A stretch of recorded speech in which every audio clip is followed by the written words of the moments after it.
Hello everybody, this is Aaron, two-thirds of Team VW. Troy couldn't be here today. If you guys have noticed, or you haven't noticed, either here nor there, but I haven't been doing my vlog lately. I've just kind of been laying a little bit low. I wanted to get 2 of the episodes out of the way for season 3 before I kind of started commenting on what's going on.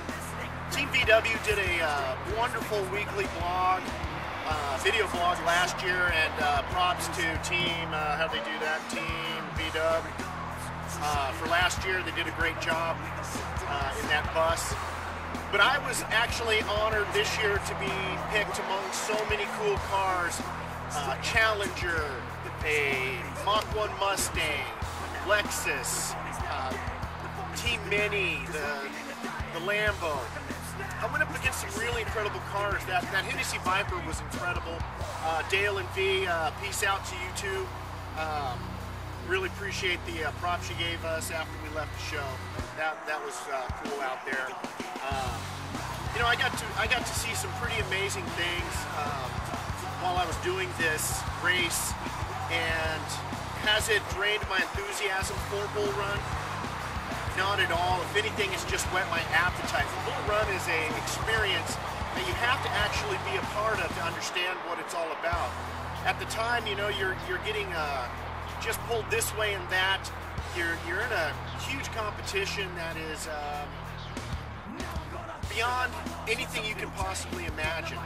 And those cars, we're in that race, we're driving from checkpoint to checkpoint.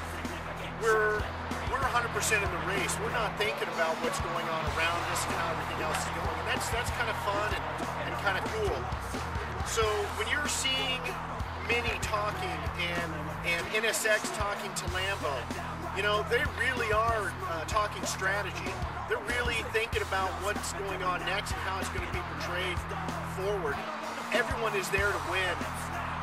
And that is the cool part about the Bullrun, is it's for real. You're really driving your car out there. You know, you bring what you brung, and you race it, and you do your best.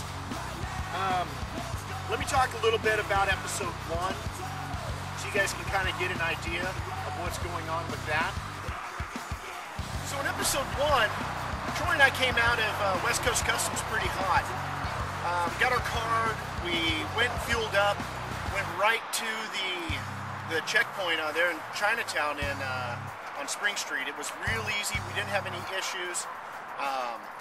We were fully gassed. Everything was going well for us. And I think we're about 3rd or 4th coming into that point. We came in pretty hot. E-braked it right into the side. Came around a city bus. I think we scared the shit out of the bus driver that we did. I know the checkpoint rep was pretty impressed with what we had done, and you know, we were hot on it. You could tell by looking at us in episode 1 as we were there at the checkpoint that, you know, we were pretty hyped. I mean, everything was going well for us.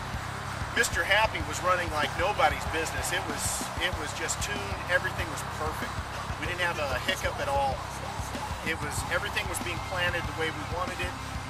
We didn't want to come in the first place on this, but we wanted to be part of the whole middle pack. We didn't, you know, Wu played it pretty good by doing what he did, trying to stay in the middle pack. Didn't force the #1 issue.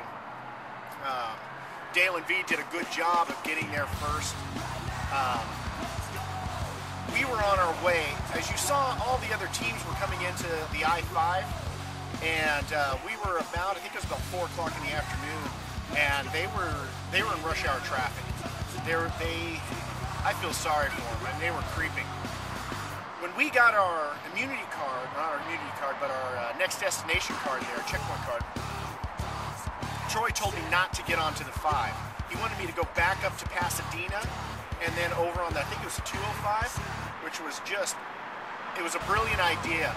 We were doing anywhere from 70 to 90 miles an hour through that whole section getting over there, and had made up a lot of time. We were really moving in on the other teams, and that was a part of our strategy, is not to take, maybe not the shortest, but the most efficient way. And we knew that the 5 was going to be a nightmare coming out of LA at that time. So we were probably about halfway to the 5 there on the 205 coming out of Chinatown. If you look at the map, you can actually see it. And the overpass were made of concrete and the roads are made of paper. Well, in that 100-degree, 114-degree weather, those tend to slump, but the concrete doesn't. So that made a natural ramp for us. And at the time, I was looking over at Troy, doing about 90 miles an hour. I think we had kind of pushed our PA van off of us about maybe half a mile because we were cutting and swerving. She was a good driver. She was really trying to keep up with us. But with the maneuverability of this, the way to get in and out of traffic, we were just hauling ass. And so we came up on this natural jump, and by the time I realized what was going to happen, it was too late. We were already airborne. The car had launched itself, and kind of like Bruno did, we came down pretty hard. No water barrels to stop us or anything like that. And that caused us to have some mechanical issues, as you saw. It was about 6 minutes after you guys saw the car fill up with smoke that we had the, before that was the jump. So it was about 6 minutes of burn time before it finally burned through that and filled the car up. We cut it in half. I think Troy actually goes through that and tells you exactly what happens. But he, in fact, I might splice it into this video so you can see that. Do I look good? You look good. All right. So everybody's asking, what is redneck engineering and how did we get put in the spot we got put into? So since Aaron's such a horrible typer, we're going to do a video about it. Good idea. So we ended up one of the LA freeways and caught some air, and we had a bracket that broke, and this oil line. Where was the bracket? I don't. Where is it? Yeah, it's right there. It was right there. There should have been a bracket right here holding this oil line. Went over our jump, our ramp. It broke. It put this oil line up onto this header pipe right here, and it eventually ended up burning a hole through. So we followed our rabbit to a parts store and ended up having to cut through braided line, which took forever. We took about an inch out where it was burnt. Ended up going and putting a fitting, 2 hose clamps, and we were back in business. Ended up costing us about 40 minutes, and if you look at the times, that probably would have put us in about 3rd or 4th place. You know, everything was going along smooth for us after we had the repair, the redneck repair, and we knew at that point that we had to do something, make up some time, so we really kind of laid in on it. We pushed the limits of the rules, and I would say we sped, you know, probably incurred some time penalties coming into that. So we knew that immunity card was something we had to look at and something we had to maybe capture. And we just dumb lucked into that card. We came up over this hill, and there it was. I mean, that's what it was.